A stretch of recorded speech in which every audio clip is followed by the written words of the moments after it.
अखिलेश जी, आपके पास आ रही हूं और इस सवाल के साथ आ रही हूं कि ये जो भ्रष्टाचार के खिलाफ लड़ाई है, इस भ्रष्टाचार के खिलाफ लड़ाई में जो नैतिकता है वो राजनीतिक दल पक्ष में है या विपक्ष में, उसी भूमिका से तय होती है क्या सर?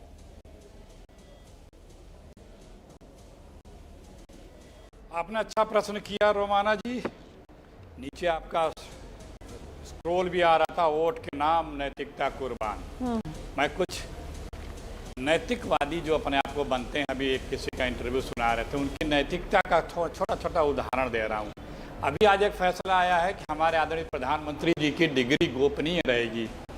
नैतिकता नंबर 1, किसी प्रधानमंत्री की डिग्री गोपनीय रहेगी, ये नैतिकता है। उनके शिक्षा मंत्री रह चुकी हमारी माननीय एक मंत्री साहिबा जो हैं, उनकी 10 और 12 की जो पढ़ाई की डिग्री, वो भी देख रहा था मैं कहीं सोशल मीडिया पाया, वो भी गोपनीय रहेगी, उसे भी सार्वजनिक नहीं किया जा सकता है।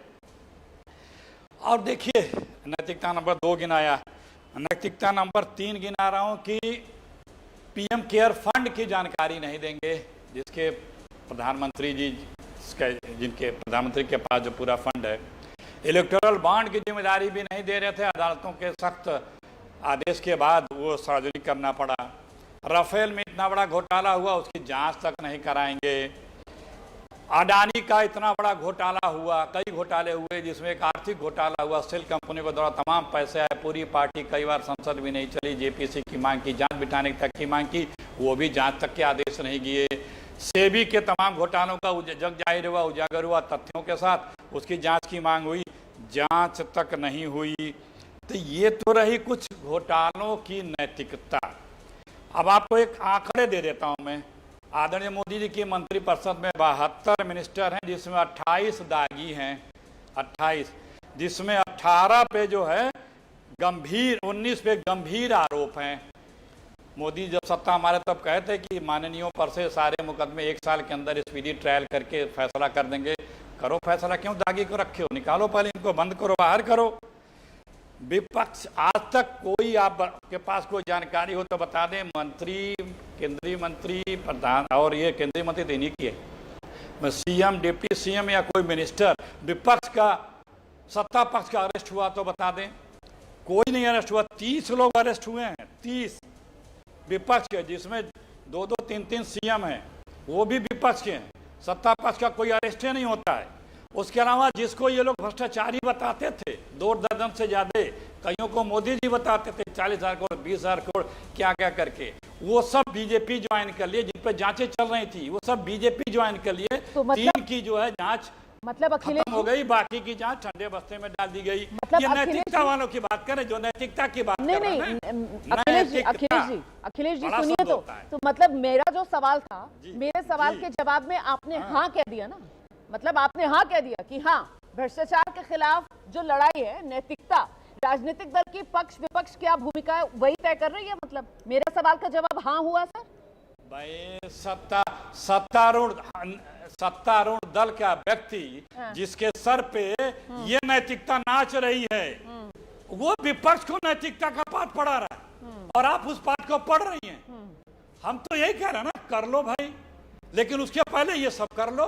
मैं तो कोई पाठ नहीं पढ़ रही, मैं तो अपने दर्शक को ये बता रही हूँ कि साहब ये भ्रष्टाचार के खिलाफ जो लड़ाई, मैं सबको ना, मैं कोई पाठ नहीं पढ़ रही, मैं तो अपने दर्शक को ये बता रही हूँ कि यहाँ भ्रष्टाचार के खिलाफ लड़ाई में जो नैतिकता है वो राजनीतिक दल पक्ष में या विपक्ष में, भूमिका शायद इसी से तय हो रही है सर। अब देखिए ना, अनुराग ढांडा जी हमारे साथ मौजूद है, आम आदमी पार्टी के प्रवक्ता है, और आम आदमी पार्टी का जन्म देख लीजिए, और आम आदमी पार्टी ने कैसे अपनी सियासी जमीन मजबूत की, पैर जमाए, वो सारा का सारा मामला भ्रष्टाचार के खिलाफ लड़ाई लड़कर कैसे इनके नेता मंच पर आते थे और वो बाकायदा लिस्ट निकालकर बताते थे, बड़े बड़े तबके दिग्गज नेताओं के, जिसमें कांग्रेस के भी बड़े नेता शामिल रहे हैं, दिल्ली की पूर्व मुख्यमंत्री शीला दीक्षित जी भी शामिल रही हैं, और सभी दलों के नेता होते थे, और उन पर वो भ्रष्टाचार के दाग लगाते थे, और तब वो नैतिकता का पाठ पढ़ाया करते थे कि साहब जैसे ही आरोप लगे फौरन कुर्सी खाली कीजिए। और यहाँ खुद जनाब अरविंद केजरीवाल साहब 177 दिन, अनुराग ढांडा जी अगर मैं गलत हूं तो करेक्ट कीजिएगा, शायद 177 दिन ही थे जेल में रहे, और जेल से ही दिल्ली की मुख्यमंत्री की कुर्सी संभाली रखी। मतलब ऐसा मजबूत जोड़ था, वो फेविकोल का था या किसका था सर, कि वो कुर्सी नहीं छूटी उनकी, भले ही वो सलाखों के पीछे रहे। अनुराग ढांडा। तो फिर ऐसा कानून तो जरूरी है ना, या नहीं? देखिए, मुझे मैं वही बता रहा हूं कि कानून क्यों जरूरत पड़ गई कानून की, ये तो खुद अमित शाह जी ने बता दिया। देश का गृह मंत्री टेलीविजन चैनलों पे बैठ के ये कह रहा है कि अगर अरविंद केजरीवाल इस्तीफा दे देते तो हम ये कानून नहीं लेके आते।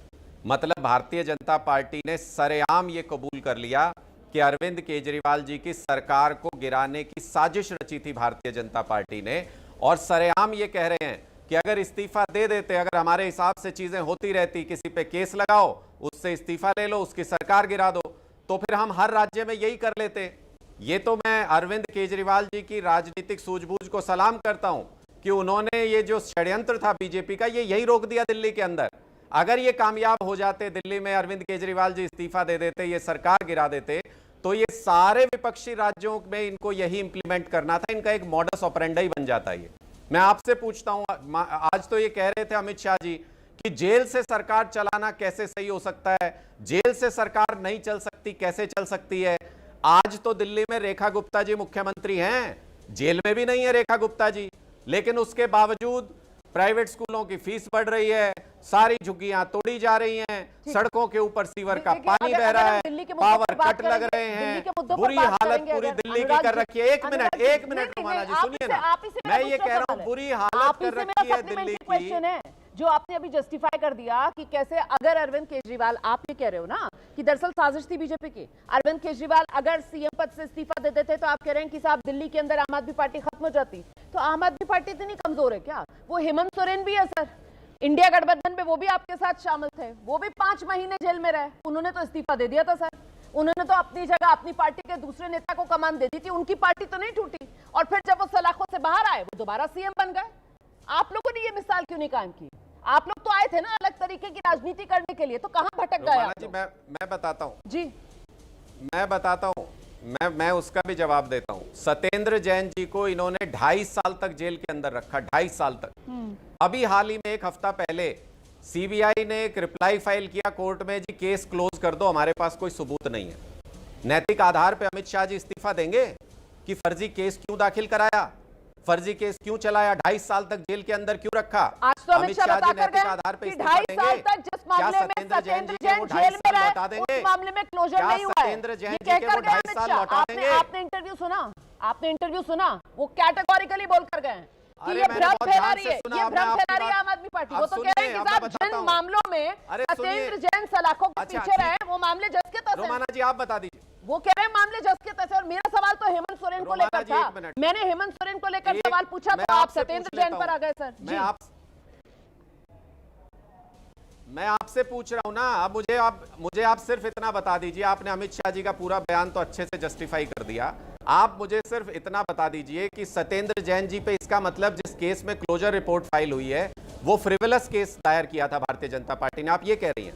मैं ये कह रही हूं सर कि वो जो सलाखों के पीछे रहे सत्येंद्र जैन जी, वो सत्येंद्र जैन जी जो सलाखों के पीछे रहे हैं और जिसको आप यहाँ पर बैठकर जस्टिफाई कर रहे हैं, वो अभी जस्टिफाई आप कर नहीं सकते क्योंकि मामला अभी भी अदालत में चल रहा है। मैं ये कह रही हूँ सत्येंद्र जैन जी जिन मामलों में सलाखों के पीछे रहे हैं, अदालत में कैसे चल रहा है? क्लोजर रिपोर्ट फाइल हो गई, वो अलग मामला है ना। अरे भाई क्लोजर रिपोर्ट फाइल हो गई, वो अलग मामला है, ये ईडी का मामला है। ईडी के मामले में गए सलाखों के पीछे। अरे वो फर्जी मामला था क्या? मैं आपसे पूछ रही हूँ, और वो फर्जी मामला था क्या? नहीं अनुराग, फर्जी मामला था। आप दूसरों के सवाल नहीं सुनेंगे, आप बस अपनी लाइन आपको बतानी है। मुझे लाइन नहीं बतानी, मैं क्यों बच रहा हूँ? मैं तो जवाब दे रहा हूँ, आप मेरी बात सुन ही नहीं रही है, आप मेरी बात ही नहीं सुन रही है। मैं तो जवाब देना चाहता हूं, आप मुझे 30 सेकंड दीजिए ना, मैं जवाब देना चाहता हूं। क्या जवाब है? दीजिए। मैं ये कह रहा हूं कि एक ही बात हो सकती है दोनों में से, सत्येंद्र जैन जी के ऊपर जो सीबीआई का केस था या तो वो फ्रिवलस था, आप ये मान लीजिए, इसका मतलब बीजेपी फ्रिवलस केस दर्ज करती है, महत्वपूर्ण केस दूसरे हैं, आप कह रही हैं ये वाला केस फ्रिवलस था, इसका मतलब फर्जी केस दाखिल करती है भारतीय जनता पार्टी। मैंने ये नहीं कहा, आप इसका कबूलनामा दे रही हैं। आप मेरे मुंह के अंदर शब्द अपने मत डालकर मुझ पर थोपिए। मैंने नहीं कहा, मैंने नहीं कहा, बस मैं ये क्लियर करती हूँ, मैंने ये नहीं कहा जो आपने तो यही कर रही हैं। नहीं, मैंने ये नहीं कहा था, दर्शक को पता होना चाहिए मैंने क्या कहा था।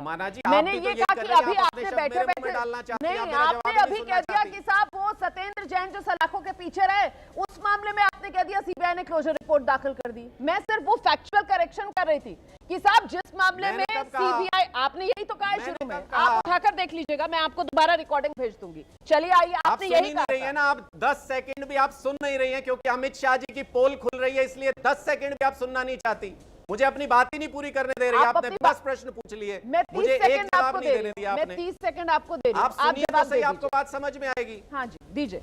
मैं ये कह रहा हूं रोमाना जी कि या तो ये केस जो सीबीआई का क्लोजर रिपोर्ट फाइल हुई, इसमें रेड हुई थी सत्येंद्र जैन जी के यहां, इस केस को फ्रिवलस कह रही हैं आप। इसका मतलब ये महत्वपूर्ण केस नहीं था, दूसरे महत्वपूर्ण थे जिनकी अमित शाह जी बात कर रहे हैं। जब सीबीआई का केस दर्ज होता है, उसके बाद प्रोसीड ऑफ क्राइम में पीएमएलए एक्ट में केस दर्ज होता है, ईडी में बाद में केस दर्ज होता है। सीबीआई में सबूत नहीं मिले, क्राइम के सबूत नहीं मिले, तो उसके ईडी के केस के सबूत कहां से मिल जाएंगे?